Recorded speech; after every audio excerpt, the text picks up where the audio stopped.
est tous conscients qu'à la parashat Korach, il y a une machloket et qu'est remise en question, est remis en question le choix de Aaron comme Cohen et de sa descendance. Voyant que Korach et son assemblée ne voulaient pas démordre de leur querelle, qui était vaine, finalement, Moshe Rabbeinu propose de mettre les choses à l'épreuve. Et ce sont les versets que nous allons étudier maintenant. Vaïdaber Adonai el Moshe lemor, daber el bnei Israël vekach mi'itam mate levet av, ne'et kol nesi'ehem levet avotam, 12 matot, ish et shmo tirtov al mateu. Ve'et shem Aaron tirtov al mate Levi, ki mate echad lerosh bet avotam. Alors, Dieu s'adressa à Moshe Rabbeinu en lui disant: ce que nous allons faire, c'est l'épreuve suivante, c'est passer cet examen. Il y aura un bâton choisi pour chacune des tribus, et sur la tribu de Lévi sera marqué le nom de Aaron. Donc Aaron sera donc celui qui doit être à la tête de cette tribu-là. Ve'inachtam be'oel moed, tu les déposeras dans la tente d'assignation, l'ifnei ha'edut, asher yivaed lachem shama, devant le tabernacle où je me révèle. Ve'haya ha'ish asher efcharbo mateu yifrach, et l'homme qui aura été choisi, son bâton qui était sec, fleurira.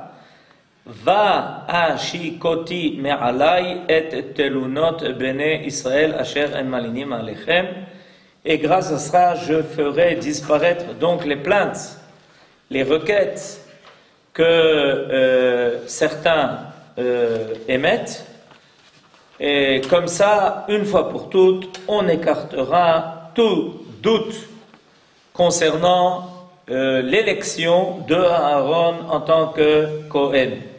Voilà ce que Akadosh Baruch Hu demande à Moshe Rabbeinu de faire. Nous dit le Rav Munk: l'homme que j'aurai élu, son bâton fleurira, donc seul fleurira le bâton de l'élu de Dieu. Et ce sera un signe de distinction. Mais pourquoi les bâtons devaient-ils provenir de l'amandier? La question est posée dans le Midrash et reprise par Rashi qui répond ainsi: c'est le fruit qui fleurit le premier de tous, comme on apprend de Tu Bishvat. Tu Bishvat Igia Shkedia Porachat. Et d'ailleurs, c'est un spectacle qu'on ne peut pas rater. Quand arrive Tu Bishvat, de voir les amandiers en fleurs, c'est un des plus beaux spectacles qu'on puisse avoir. Et Shkedia, pourquoi porte-t-il ce nom? Parce que liot shoked, ça veut dire être zélé. Adam chez shoked al talmudo, un homme qui est zéleux dans son étude, on dit shoked. Et donc l'amandier est celui qui est le plus zélé. C'est celui qui fait de tous les arbres fruitiers le premier à paraître ses fleurs. C'est pour ça qu'il s'appelle Shkedia, parce qu'il est shoked, parce qu'il est mishtadel. Il veut être le premier. Et pourquoi donc l'amandier? Pourquoi des bâtons d'amandier?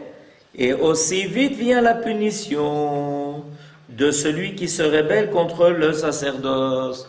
Pour dire, sachez une chose, vous prenez un grand risque en continuant la querelle. Parce que finalement, s'il s'avère que vous avez tort, vous êtes les premiers à être frappés, comme le amandier est le premier à fleurir. Vous serez les premiers à être punis. Cela peut servir d'explication à la rapidité avec laquelle se sont manifestées les récentes punitions qui sanctionnèrent les contestataires des fonctions de Aaron. Foudroiement, engloutissement et mortalité. C'est-à-dire qu'il y a un grand remez.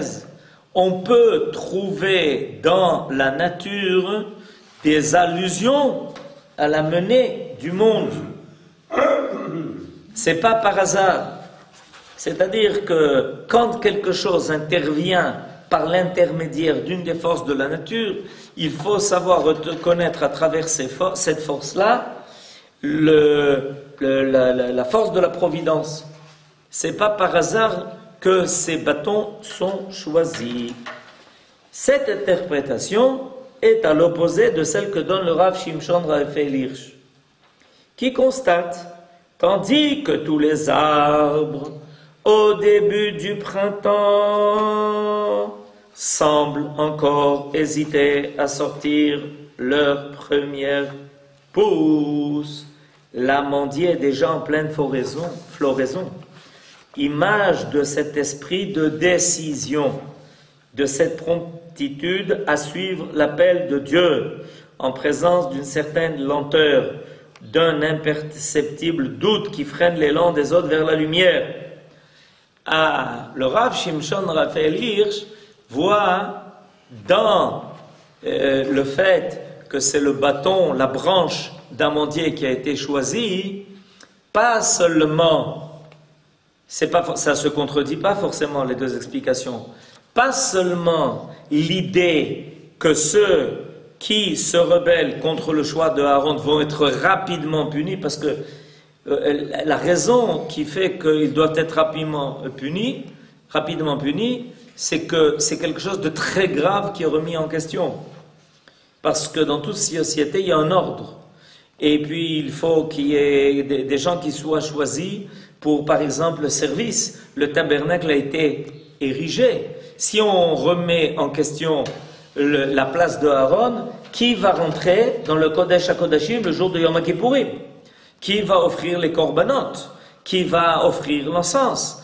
Qui va avoir la responsabilité du service divin et même d'enseigner la Torah, puisque les Kohanim et les Lévi'im étaient libres et disponibles à pouvoir répandre l'enseignement divin dans le peuple. C'est très grave, il y a quelque chose de très grave qui est remis en question, donc il fallait rapidement. Il y a des choses où il ne faut pas attendre pour réagir. Il faut très rapidement réagir, ou sinon la contestation se répand, les choses sont remises en doute, et on arrive très rapidement à un mot que vous connaissez bien, le tohu bohu.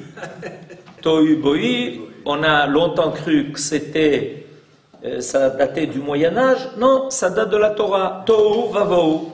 Tohu bohu. Tohu vavohu.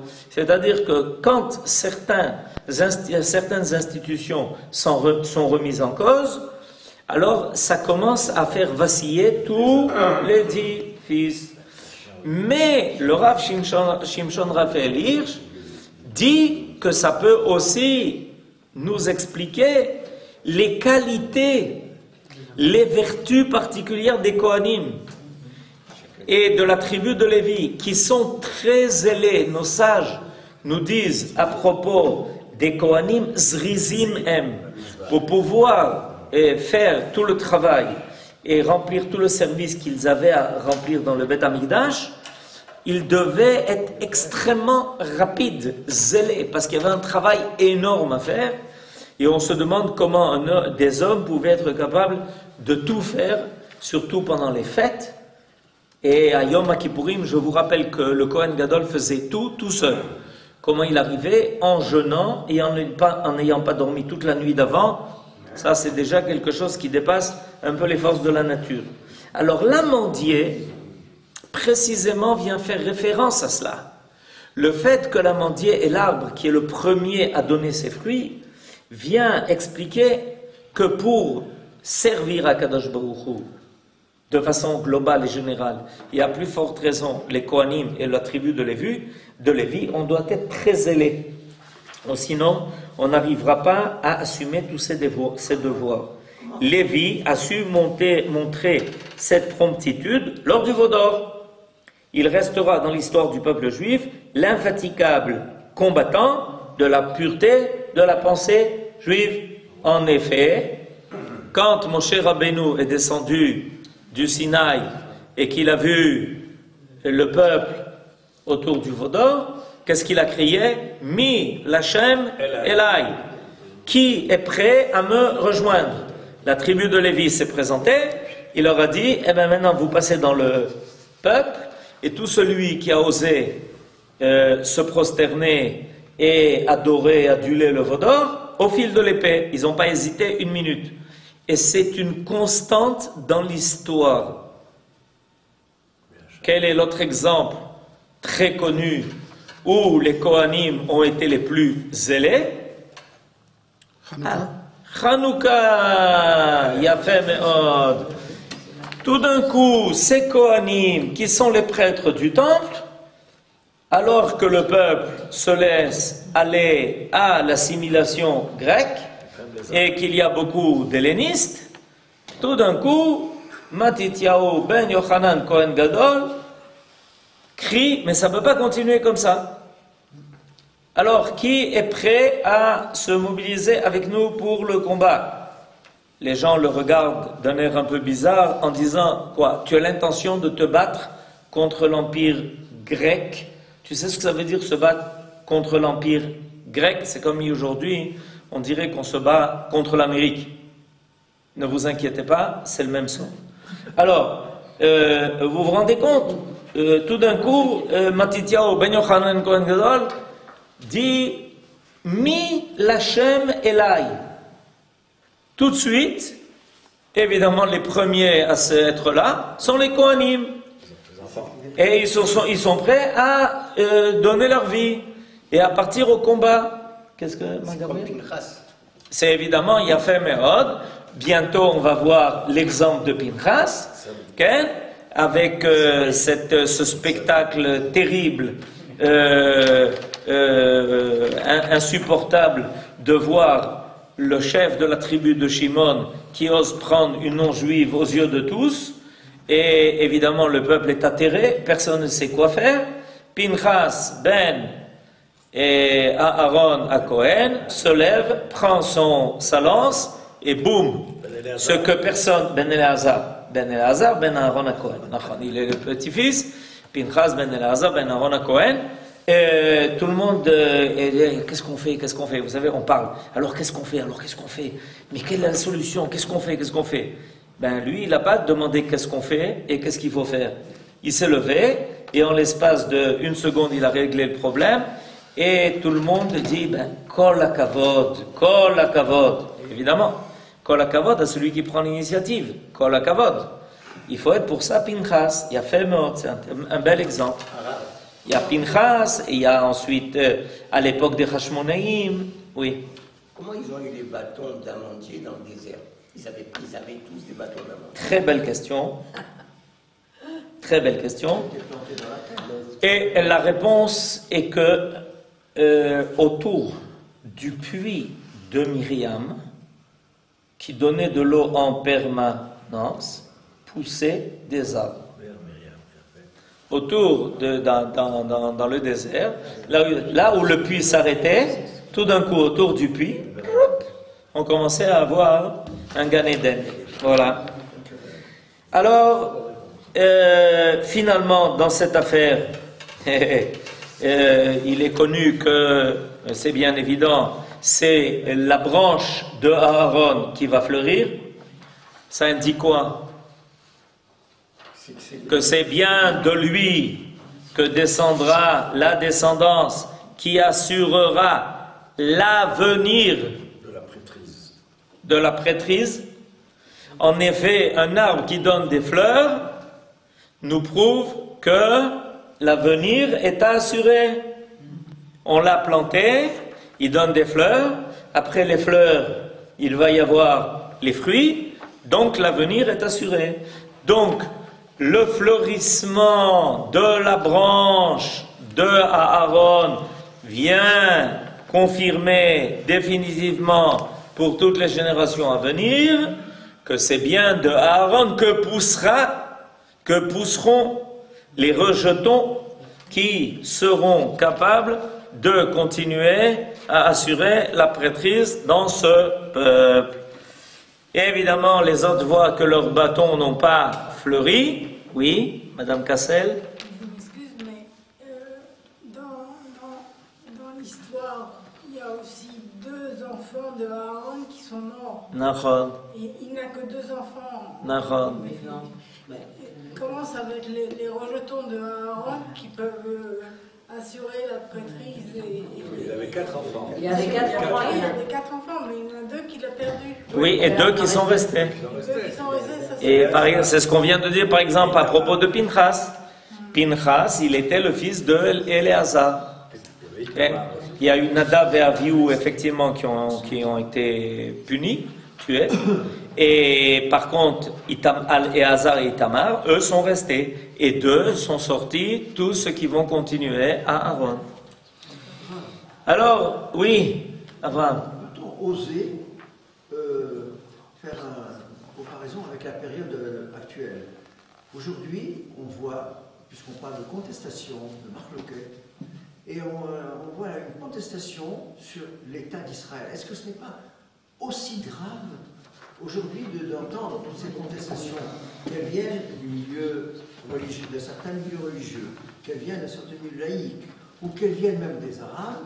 Est-ce que cette contestation n'est pas quand même considérable? Et est-ce que, peut-être que je ne le vois pas personnellement, est-ce qu'on voit certains signes qui permettent de lutter, de punir un peu ces gens-là? Comme on voit ici, vous avez lu, vous avez pris foudroiement, engloutissement, mortalité. Est-ce que est-ce que cette génération était plus méritante que la nôtre? Voilà la question que je me pose en permanence. Grosse question. Premièrement, que nos ennemis contestent notre existence, à mon avis, il n'y a rien de surprenant. D'accord. Et vous posez la question, est-ce qu'on peut attendre une punition? Pas une petite. Il faudrait mieux que ça soit une grande. Ok, donc il n'y a pas de doute là-dessus. Que nos ennemis contestent notre présence, en fait c'est notre existence, c'est pas surprenant. Ils sont là pour contester ceux qui, précisément, sont les dépositaires de la vérité. Quand le mensonge veut lutter contre la vérité, il essaye de supprimer ceux qui détiennent la vérité. C'est une histoire assez longue, ça.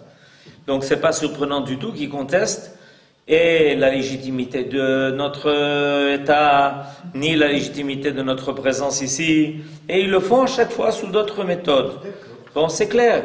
Maintenant, vous rajoutez à cela une autre question en disant, oui, mais attendez, c'est pas seulement nos ennemis déclarés qui font ça, c'est même dans le cadre de notre peuple, certains qui laissent planer des doutes sur le bien fondé et la justification de notre retour sur notre terre, de la création de cet État, etc. C'est sûr qu'il y a une marloquette qui n'est pas les Shem Shamaim. C'est sûr, il n'y a pas de doute là-dessus. C'est ce qui nous rend. D'ailleurs, c'est la raison de notre faiblesse. S'il y avait un consensus à l'intérieur du peuple, clair et net, que a bien été identifié le retour d'Israël sur sa terre, que le temps qui avait été déjà prophétisé par les prophètes est bien arrivé, et que tout le monde était sûr de notre bonne raison d'être, ça serait beaucoup plus facile. C'est ça la difficulté. La difficulté, c'est qu'on a un problème sur les deux fronts. On a un problème vis-à-vis de nos ennemis, mais ça, ils remplissent leur rôle. Et on a un problème vis-à-vis de ceux qui, parmi nous, ne sont pas, comment dirais-je, convaincus que ce que nous faisons est justifié. Alors, vis-à-vis de nos ennemis, la réponse, elle est facile. Il faut se battre. C'est clair. Il n'y a rien à les convaincre. Contrairement à ce que certains pensent, il n'y a pas à convaincre des ennemis de ne pas être des ennemis, parce que s'ils se convainquent de ne plus être des ennemis, ils vont se dire, alors qu'est-ce qu'on fait? Alors, ça c'est clair. Vis-à-vis, par contre, de ceux qui ont dans notre peuple des doutes, il y a toutes les tentatives à faire. Je ferai remarquer que Moshe Rabbeinu, avant de réclamer de Akadosh Baruch Hu de punir Korach et tout ce qui remettait en doute Datan et Aviram et de les punir, Moshe Rabbeinu a fait énormément d'efforts, énormément de tentatives. Il était prêt, lui, à se rendre chez eux. Il leur a demandé de venir, ils n'ont pas voulu venir. Il a dit, c'est comme ça, je viens chez vous. C'est-à-dire que dans le cadre du peuple, on doit toujours faire toutes les tentatives, tous les efforts nécessaires pour faire rejoindre, parce qu'ils font partie du peuple. Donc dans un premier temps, on veut les faire rejoindre notre conviction profonde que c'est ça, c'est bien ce qui a été promis, qu'il ne faut pas se tromper. Maintenant, est-ce qu'on y arrivera? Je ne sais pas, on peut pas. Ça, c'est difficile. C'est comme l'histoire de Korach. Finalement, Moshe Rabbeinu a vu qu'il n'a pas réussi. Alors il a dit à Kadosh Baruch Hu, il faut que tu le montres aux yeux de tous. Moi, j'ai fait tout ce que j'ai pu. Et c'est précisément parce que Moshe Rabbeinu avait fait tous les efforts qu'ensuite, quand il a réclamé de les punir, Akadosh Baruch Hu a accédé à sa demande. Si Moshe Rabbeinu n'avait pas fait les efforts de les convaincre, et avant de les demander de les punir, il faut d'abord peut-être essayer de les convaincre. Il faut leur expliquer. Alors, est-ce qu'on a fait déjà tous les efforts? Est-ce qu'on a donné toutes les explications? Est-ce qu'on est suffisamment nous-mêmes convaincus pour convaincre les autres? Ça, c'est toujours une question importante à se poser. Vis-à-vis de nos ennemis de l'extérieur, il n'y a pas de question. La réponse, on la connaît à l'avance. Vis-à-vis de ce qui se passe dans le peuple, on doit toujours faire un examen de conscience en se demandant, est-ce qu'on a fait tout ce qu'il fallait? Ça, c'est une question qui est importante et elle doit être débattue dans les plus hautes sphères. Parce que c'est pas facile de dire, bon, alors, vous comprenez pas, eh bien, tant pis pour vous. Pas évident, parce que ces gens-là font partie du peuple, ils même très souvent ont une contribution importante aux réalisations du peuple. Et des fois, effectivement, ils émettent des idées et même se livrent à des actes qui sont extrêmement dangereux. Dans ce cas-là, alors effectivement, il faut réagir.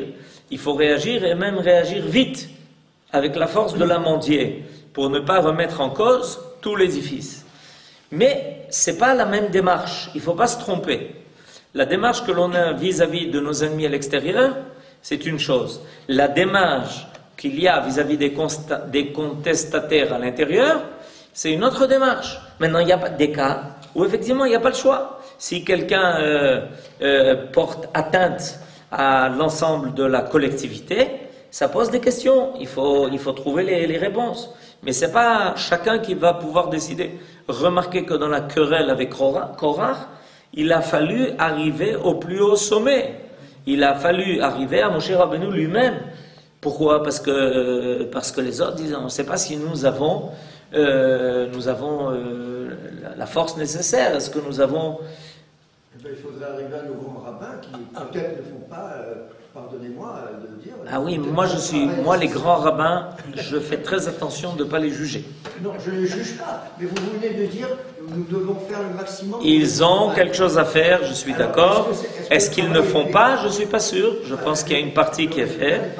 Il y a toujours... À 2 reprises, à 2 années d'affilée, on m'a cassé, on m'a brisé mes 2 drapeaux sur la... C'est un symbole, mais c'est un symbole très fort.